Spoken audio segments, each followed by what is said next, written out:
नमस्कार। भारतीय जनता पार्टी वसई विरार जिला की ओर से पत्रकार परिषद का आयोजन किया गया है। सभी पत्रकार भाई बहनों का इस पत्रकार परिषद में हार्दिक स्वागत करता हूं और मैं आगे के कामकाज के लिए मनोज जी को रिक्वेस्ट करता हूं। नमस्कार, सर्व पत्रकार बंधूंचं हार्दिक स्वागत। खरं म्हणजे दुपारची वेळ आणि आचारसंहिता संपण्याची म्हणजे जाहीर प्रचार संपण्याची वेळ आहे, तरी तुम्ही इतक्या मोठ्या संख्येने या ठिकाणी उपस्थित झालात त्याबद्दल तुमचं स्वागत। माझ्या समवेत आज या पत्रकार परिषदेसाठी आमचे माजी जिल्हाध्यक्ष महेंद्र पाटील जी आणि आत्ताचे सरचिटणीस मनोज बारोटजी उपस्थित आहेत। आपला सर्वांना माहिती आहे, महानगरपालिकेची निवडणुकीची 15 तारखेला मतदान होणार आहे आणि या प्रचार रणधुमाळीमध्ये आमचे महाराष्ट्राचे नेते लाडके मुख्यमंत्री देवेंद्र फडणवीसजी यांची प्रचार सभा 9 तारखेला नालासोपारा पूर्वेला झाली आणि त्या प्रचार सभेला मिळालेला उत्स्फूर्त प्रतिसाद आणि त्यामध्ये माननीय मुख्यमंत्र्यांनी या वसई विरारचा एकूण विकासाचा मांडलेला रोडमॅप आणि त्यांची संपूर्ण देशभर इन्फ्रामॅन म्हणून असलेली ओळख, यामुळे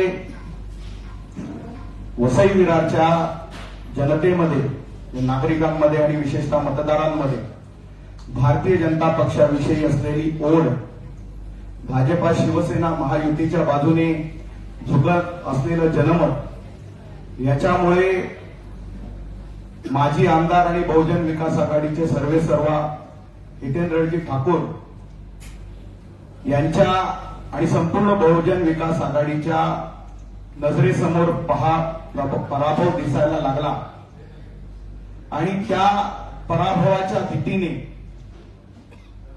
संपूर्ण बहुजन विकास आघाडी, विशेषतः त्यांचे सर्वेसर्वा हितेंद्रजी ठाकूर यांनी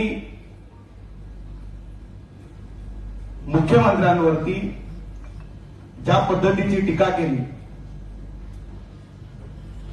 हितेंद्रजी ठाकूर नेहमी आपल्या भाषणामध्ये बोलतात की मी जात, धर्म, भाषा, प्रांत काही मानत नाही, सगळे माझे आहेत। अशा हितेंद्र ठाकूरांना मुख्यमंत्र्यांची जात शोधावी लागली, ही त्यांच्या पराभूत मानसिकतेचं दर्शन आहे। आपल्या पराभव समोर दिसू लागल्यानंतर त्या आलेल्या नैराश्यातनं, आलेल्या वैफल्यातनं त्यांनी मुख्यमंत्र्यांची जात शोधून काढली आणि मुख्यमंत्र्यांनी या ठिकाणी आपल्या भाषणामध्ये केवळ आणि केवळ विकास या विषयावरती ते बोलले। वसई विरारचे रोडमॅप, वसई विरारचा रिंग रूट असेल, वसई विरारचे फ्लायओव्हर असतील, सीसी रोड असतील, वसई आणि नालासोपारा मधली कनेक्टिव्हिटी असेल, मेट्रो असेल, निरी IITच्या अहवालाची अंमलबजावणी असेल, त्याच पद्धतीने होणारे आचोळे येथे येणारं हॉस्पिटल असेल, 2 फ्लायओव्हरचे 563 कोटी रुपयाची मंजुरी असेल, विरार येथे होणारं ITI असेल, या सगळ्यांवरती सन्माननीय मुख्यमंत्री बोलले। त्याच्यामध्ये कुठेही बहुजन विकास आघाडी असेल किंवा हितेंद्र ठाकूर किंवा क्षितिज ठाकूर यांच्यावरती कुठेही प्रत्यक्ष व अप्रत्यक्ष कुठली टीका केली नाही।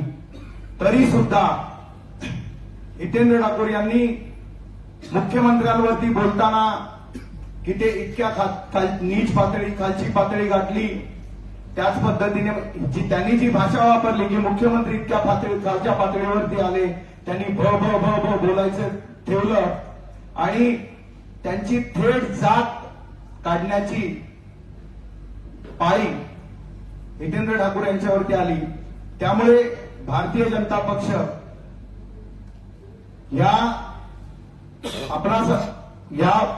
पत्रकार परिषदेच्या माध्यमातून हे सांगू इच्छितो की वसई विरारमध्ये भाजपा शिवसेनेला जे समर्थन मिळतंय त्यामुळे हितेंद्र ठाकूर यांनी या पातळीवरती त्यांना येणं भाग पडलं. त्यांनी अनेक विकास कामाच्या विषयावरती जे जे मुख्यमंत्री बोलले त्याच्यावरती त्यांनी विकास कामाच्या विषयावरती त्यांनी आपलं जे काही नेहमीच पेपरी कागदी घोडे नाचवायचे होते ते नाचवून दाखवले.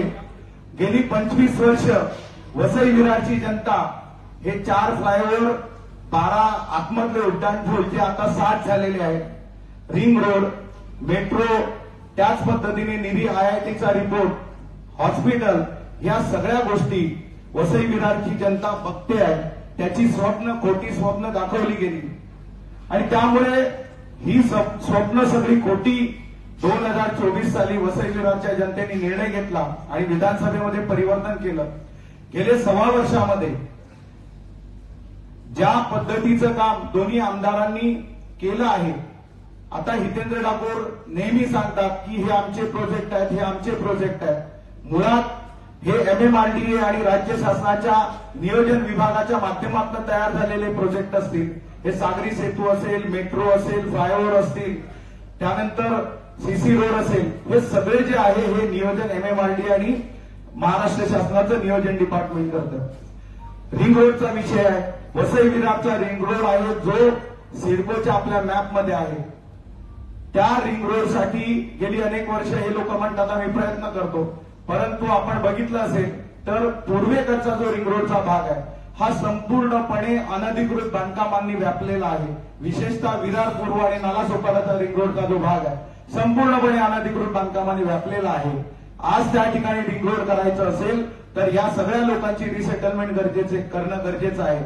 आणि मग ही जी काही रिंग रोड मध्ये अनधिकृत बांधकामं झाली त्यावेळेला महानगरपालिका बहुजन विकास आघाडीच्या ताब्यात होती. आमदार तिन्ही बहुजन विकास आघाडीचे होते आणि त्यामुळे ही बांधकामं, रिंग रोड मधली बांधकामं बहुजन विकास आघाडीच्या आशीर्वादाने झाली. त्यांच्या कुठल्या कुठल्या माध्यमातून झाली याचाही शोध घेणं गरजेचं आहे. दुसऱ्या बाजूला फ्लायओव्हरचा विषय आहे. 4 फ्लायओव्हरची मंजुरी, हे नेहमी म्हणतात की आम्ही फ्लायओव्हर मंजूर करून आणलेले, परंतु आपण बघितलं आपल्याकडे प्रेस नोट येईल, तुम्हाला डॉक्युमेंट आम्ही देऊ. ह्या फ्लायओव्हरची GADची जी मंजुरी आहे म्हणजे जनरल ऍडमिनिस्ट्रेटिव्ह डिपार्टमेंट, रेल्वेची जी मंजुरी आहे, कारण फ्लायओव्हर आपण मंजूर म्हटला तर त्याच्या सगळ्यात मोठा जो अडथळा असतो किंवा सगळ्यात मोठा जी गोष्ट असते ती रेल्वेची मंजुरी मिळवणं असतं. या रेल्वेच्या ओव्हरहेडची मंजुरी ही सन्माननीय खासदार डॉक्टर हेमंत सावरा आणि राजन नाईक आमदार यांच्या पाठपुराव्यामुळे ऑगस्ट 2025 ला मिळाली आणि त्यानंतर या खऱ्या अर्थाने या 4 फ्लायओव्हरचं जी प्रोसेस आहे ती सुरू झाली. त्याच्यानंतर त्याच्यापैकी 2 फ्लायओव्हर, एक उस्मान नगरी आणि विराटनगर, या 2 फ्लायओव्हरचं दोन्ही बाजूच्या जागा ह्या शासनाच्या किंवा महापालिकेच्या ताब्यात असल्यामुळे त्याला मंजुरी मिळून त्याच्यासाठी 563 कोटी रुपयाचा निधी मिळाला. त्याचंही डॉक्युमेंट तुमच्याकडे आम्ही देतो.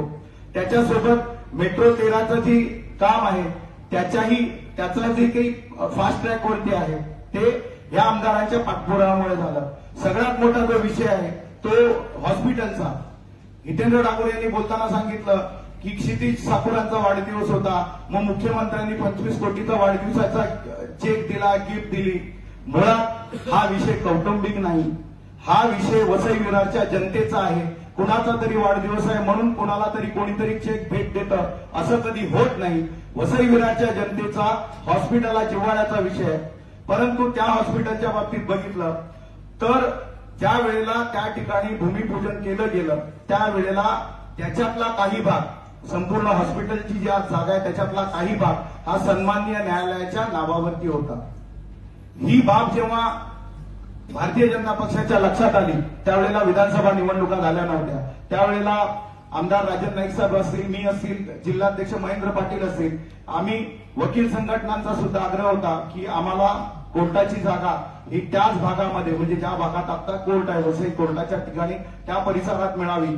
मग त्यासाठी पाठपुरावा करून प्रांत कार्यालयाच्या बाजूची जागा 48 गुंठ्याची जागा सन्माननीय न्यायालयाला दिली आणि सन्माननीय न्यायालयाला आपण विनंती केली की तुम्ही ज्या ठिकाणी हॉस्पिटलचं प्रस्तावित काम आहे त्या ठिकाणचा जो 7-12 उतारा आहे त्या ठिकाणची जी जागा आहे ती शासनाला किंवा महापालिकेला द्यावी. त्यानंतर ती जागा कोर्टाला 48 गुंठे जागा दिल्यानंतर सन्माननीय न्यायालयाची जागा ही पीडब्ल्यूडीला गेली. पीडब्ल्यूडीनी ती जागा महापालिकेला देण्यासाठी शासन स्तरावरती जे काही होतं त्या पद्धतीने त्याची व्हॅल्यू, जी शासन व्हॅल्यू आहे 21 कोटी रुपयाची मागणी केली. ती महापालिकेकडे गेल्यानंतर महापालिकेला इतका निधी द्यावा लागू नये म्हणून आमदार राजन नाईक यांनी पाठपुरावा केला. मंत्रिमंडळाच्या बैठकीसमोर हा विषय आला आणि 21 कोटी रुपयाची 22 कोटी रुपयाची जागा ही विनामूल्य महापालिकेला हस्तांतरित झाली. आज त्या ठिकाणी खऱ्या अर्थाने हॉस्पिटलचं काम सुरू होऊ शकतं. त्यामुळे त्यांचा जो दावा आहे किंवा त्यांचा जो आरोप आहे की आम्ही हॉस्पिटल मंजूर करून आणलं आणि कामही सुरू झालं नाही. मग तुम्ही हॉस्पिटलसाठी 25 कोटी रुपयाचा निधी जो शासनाने दिला, परंतु ती जागाच कोर्टाच्या नावावरती असेल तर त्या ठिकाणी हॉस्पिटलचं बांधकाम कसं सुरू होणार? ती जागा आता महापालिकेच्या ताब्यात आलेली आहे. त्यामुळे आता त्या ठिकाणी हॉस्पिटलचं काम जे आहे ते सुरू होईल. त्याच पद्धतीने पश्चिमेचा रिंग रूट आहे. रिंग रूटसाठी जागा हँडओव्हर घेताना सुद्धा महापालिका प्रशासनाने बहुजन विकास आघाडीची सत्ता होती. तुम्हाला एकच उदाहरण देतो. होळीज विरार गार्डनला याच रिंग रूट मधला 40 मीटरचा रस्ता आहे, तो महापालिकेने हँडओव्हर घेतला. हँडओव्हर घेताना सातबारा उतार्यावरती कागदोपत्री 40 मीटर आहे, परंतु प्रत्यक्ष जागेवरती आजही तिथे 23 मीटर रस्ता आहे. 17 मीटर रस्ता आजही अवेलेबल नाहीये. मग तुम्ही महापालिकेत सत्तेत असताना बहुजन विकास आघाडीने या सगळ्या गोष्टीचा काही कुठलीही बघितलं नाही, कुठलीही गोष्ट बघितली नाही. आणि आज ज्या वेळेला दोन्ही आमदार या सगळ्या गोष्टी मंजूर करून घेऊन येतात, त्यावेळेला तुम्हाला आत्ता आठवतं की आम्ही मंजूर करून आम्ही मंजूर केलं 25 वर्ष मंजूर करायला लागली का? दुसरा महत्वाचा मुद्दा, हे फ्लायओव्हरचं इतकं सगळं गोडवे गातात किंवा फ्लायओव्हरच्या गोष्टी बोलतात. नारंगीचा फ्लायओव्हर आज सगळ्यांना माहिती, तुम्ही पत्रकार बंधू आहात. नारंगीचा फ्लायओव्हर जो रेल्वे व आरओबी आहे, तो हे दोन्ही आमदार ज्या कार्यालयात, माजी आमदार ज्या कार्यालयात बसतात तिथून केवळ 100 मीटर अंतरावरती आहे. त्या फ्लायओव्हरचं काम पीडब्ल्यूडीच्या माध्यमातून 2020 पासून सुरू आहे. आजपर्यंत ते काम पूर्ण झालं नव्हतं. आमदार राजन नाईक निवडून आल्यानंतर गेली 6 ते 7 महिने सातत्याने पाठपुरावा करतायत आणि पूर्वेकडे जो उतरण्याचा रस्ता होता तो फ्लायओव्हरचा भाग आता काही दिवसामध्ये पूर्ण होईल. तुम्ही आत्ताही जाऊन बघू शकता. त्यामुळे आपल्या भागामध्ये, आपल्या काळामध्ये, आपण सत्तेत असताना असलेल्या काळामध्ये कुठलीही गोष्ट करायची नाही आणि केवळ लोकांनी आता घरी बसवलं आणि त्यानंतर आता महापालिकेचा पराभव दिसू लागल्यानंतर मुख्यमंत्र्यांनी केवळ आणि केवळ विकासाचं या ठिकाणी गोष्टी केल्या, केवळ विकासावर बोलले. तरी सुद्धा मुख्यमंत्र्यांच्या बाबतीत अशा पद्धतीने भाषा वापरणं याचा भारतीय जनता पक्ष निषेध करते. त्याच पद्धतीने आमचे सन्माननीय माजी खासदार, माजी मंत्री आणि उत्तर प्रदेशचे माजी राज्यपाल रामभाऊ नाईक यांच्याही बाबतीत त्यांनी सांगितलं की त्यांनी काही काम केलं नाही. आपल्या सगळ्यांना माहिती आहे की रेल्वेचं चौपदरीकरण विरार बोरिवली असेल, त्याच पद्धतीने विरार डहाणूला उपनगरीय दर्जा देणं असेल, विरार डहाणूची लोकल सेवा सुरू करणं असेल. जगातली पहिली महिला लोकल सेवा ही मुंबई पश्चिम उपनगरीय सेवा ही रामभाऊ नाईकांच्या प्रयत्नांनी सुरू झाली. अर्नाळा किल्ल्यावरती वीज देणं असेल किंवा या सगळ्या गोष्टी आमचे रामभाऊ नाईक असतील, चिंतामण वनगासाहेब असतील, आताचे खासदार डॉक्टर हेमंत सावरा असतील, यांच्या काळामध्ये वसईला टर्मिनसचा दर्जा मिळाला. त्याच पद्धतीने 6 पदरी रेल्वेचं कामही आपण सुरू झालेलं आहे. ह्या सगळ्या गोष्टी खासदार म्हणून ते त्या भागामध्ये आणि त्या क्षेत्रामध्ये काम करत आहेत. पासपोर्ट ऑफिस वसई व विरारमध्ये सुरू झालं, ते माजी खासदार डॉक्टर राजेंद्र गावित यांच्या काळामध्ये झालं. या सगळ्या गोष्टी खासदार आणि आमदार म्हणून त्या भागामध्ये ते लोक काम करत आहेत. आता यांचा एक अजून असा आरोप आहे, एक नॅरेटिव्ह अशा पद्धतीचं सेट केलं जातं की आम्ही तर 3च आमदार होतो, मग विधान परिषदेचे आमदार, लोकसभेचे खासदार हे सगळे ते मोजतात. परंतु एक तर मला वाटतं बहुजन विकास आघाडीवाल्यांचं नागरिकशास्त्र कच्चं असायला पाहिजे किंवा ते लोकांना गृहीत धरत आले असले पाहिजे. कारण सगळ्यांना माहिती आहे की तुमचा आमदार निधी असो, राज्य सरकार किंवा केंद्र सरकारचा निधी असो, एक्सेप्ट MMRDAचे प्रोजेक्ट किंवा केंद्र सरकारचे जे काही DFCC सारखे किंवा मोठे हायवे टर्नकी प्रोजेक्ट असतील, हे सगळे प्रोजेक्ट सोडले तर बाकी सगळ्या ज्या सुविधा आहेत त्याच्यासाठी निधी आमच्या इथे महापालिकेकडे येतो आणि महापालिकेच्या माध्यमातून त्यावेळेच्या नगर परिषदेच्या माध्यमातून त्याचं एक्झिक्युशन केलं जातं. सन्माननीय आमचे स्वर्गीय सावरासाहेब ज्या वेळेला नालासोपारा भागामध्ये आचोळा त्यांचा भाग होता, आमदार असताना त्यावेळेला तत्कालीन नगर परिषदेमध्ये बहुजन विकास आघाडीची सत्ता होती आणि आमचे कार्यकर्ते छोट्या छोट्या गोष्टीसाठी आमदार साहेबांना विनंती करायचे की शौचालय, त्यावेळेला तो भाग साधारणतः बैठ्या चाळीचा होता, त्यावेळेला शौचालय असेल, समाज मंदिर असेल, या कामासाठी ते पत्र घेऊन जायचे. आमदार साहेब पत्र द्यायचे कलेक्टर आणि या निधी देण्यासाठी. परंतु खाली आल्यानंतर या ठिकाणी सत्ताधारी असलेल्या बहुजन विकास आघाडीची जे कोणी सत्ताधारी सभापती नगराध्यक्ष होते ते त्या सगळ्या गोष्टीला बाजूला ठेवायचे. त्याचं कारण असं आहे की त्या ठिकाणी मग भारतीय जनता पक्षाच्या आमदारांची पाठी लागेल. हीच बाब खासदारांच्या बाबतीतही झाली. ज्या वेळेला स्थानिक लेवलला एक्झिक्युशन येतं, नगर परिषद आणि महानगरपालिका, त्या ठिकाणी यांची सत्ता असल्यामुळे केवळ आणि केवळ संबंधित आमदार आणि खासदार यांचं नाव होईल म्हणून त्यांचा निधी वापरू द्यायचा नाही, अशा पद्धतीची कोटी मनोवृत्ती या लोकांची असल्यामुळे ह्या ठिकाणी आता ह्या आमदारांचा निधी जो आहे तो वापरला गेला नाही. परंतु आमदारांना निधी वापरू दिला नाही म्हणून या आमदारांचं आणि खासदारांचं काम थांबलं नाही. रामभाऊंचं तर काम सगळ्यांना माहिती आहे, आमच्या डॉक्टर हेमंत सावळांचं काम आता आपल्या समोर आहे. त्यामुळे एकूणच त्यांनी जो काही थैथयाट केला अनेक मुलाखतींमध्ये इलेक्ट्रॉनिक माध्यमातून, हा थैथयाट हा केवळ वैफल्य आणि समोर दिसत असलेला पराभव याच्यामुळेच आहे. एकूणच भ्रष्टाचार, अनधिकृत बांधकामं ही कुणाच्या काळात झाली, कशा पद्धतीने झाली, 122 कोटीचा घोटाळा असेल, आता 41 बिल्डिंगचा विषय निघाला. 41 बिल्डिंग मध्ये बांधणारा व्यक्ती हा सीताराम गुप्ता, बहुजन विकास आघाडीचा 2 ते 3 टर्मचा नगरसेवक. त्याच पद्धतीने त्यावेळेला नगर परिषदेमध्ये बहुजन विकास आघाडीची सत्ता, महानगरपालिकेमध्ये बहुजन विकास आघाडीची सत्ता आणि स्वतः नगरसेवक या सगळ्यामध्ये इन्व्हॉल्ड होते. ही जागा पटेल कुटुंबाची, ती जवळपास 1988 साली कुठली स्टॅम्प ड्युटी न भरता बिपिन दिवाण यांनी विकत घेतली. त्यानंतर 24 वर्षांनी बिपिन दिवाण हे या सगळ्या मालकी हक्कासाठी कोर्टात गेले. त्याच वेळेला पटेल कुटुंब हायकोर्टात गेलं आणि इमारती तोडण्यासाठी आदेश घेऊन आलं. हा बिपिन दिवाण नेमका कोण आहे, हा सीताराम गुप्ता कोण आहे, हे कोणाशी संबंधित आहे, आणि हे सगळं पटेल कुटुंब कोर्टात जाणं आणि त्या ठिकाणी आदेश आणणं, त्यानंतर सुप्रीम कोर्टात, ह्या सगळ्यांमध्ये एक मोठी कॉन्स्पिरसी ही दिसून येते. आणि हे सगळे संबंधित लोक कुणाशी, सीताराम गुप्ता तर बहुजन विकास आघाडीचा नगरसेवक, त्यामुळे हे सगळं खापर त्यानंतर निवडून आलेल्या आमदारांवरती आणि खासदारांवरती टाकणं ह्याच्यामध्ये लोकांच्या डोळ्यात धूळफेक करण्यासारखं आहे. आणि लोकांनाही माहिती आहे, आमच्या आमदार आणि खासदारांनी शेवटपर्यंत प्रयत्न केले की या ठिकाणी ती घरं वाचावी, त्या ठिकाणी लोकांना जाऊन दिलासा देण्याचा प्रयत्न केला. आणि हा दिलासा देण्याचा प्रयत्न करणं किंवा ती घरं वाचवण्यासाठी काही प्रयत्न करणं, हा जर आमच्या आमदार आणि खासदारांचा दोष असेल तर तो दोष आम्ही 1000 वेळेला मान्य करू. आम्ही लोकांच्या पाठीशी उभे राहतो, त्यांची घरं तुटू नयेत यासाठी सगळा प्रयत्न आमच्या आमदार आणि खासदारांनी केला. परंतु ज्यांनी हे पाप केलं, ज्यांनी याच्यातनं पैसा लुटला, ज्यांनी या लोकांना फसवलं, ज्यांनी या लोकांना डुबवलं, तेच लोक आज चोराच्या उलटा बोंबा या पद्धतीने त्यांचं सगळं सुरू आहे.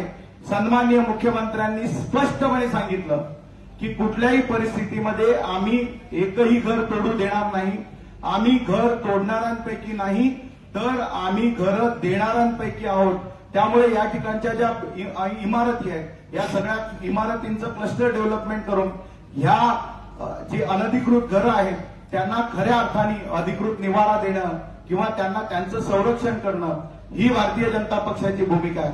त्यामुळे वसईच्या माजी आमदारांचं हे जे काही त्यांनी जे काही माध्यमांना जे काही दिलेली मुलाखत आहे हे त्यांच्या समोर दिसणाऱ्या पराभवामुळे झालेल्या वैफल्यातनं आलेला आहे, अशी भारतीय जनता पक्षाची भावना आहे. धन्यवाद.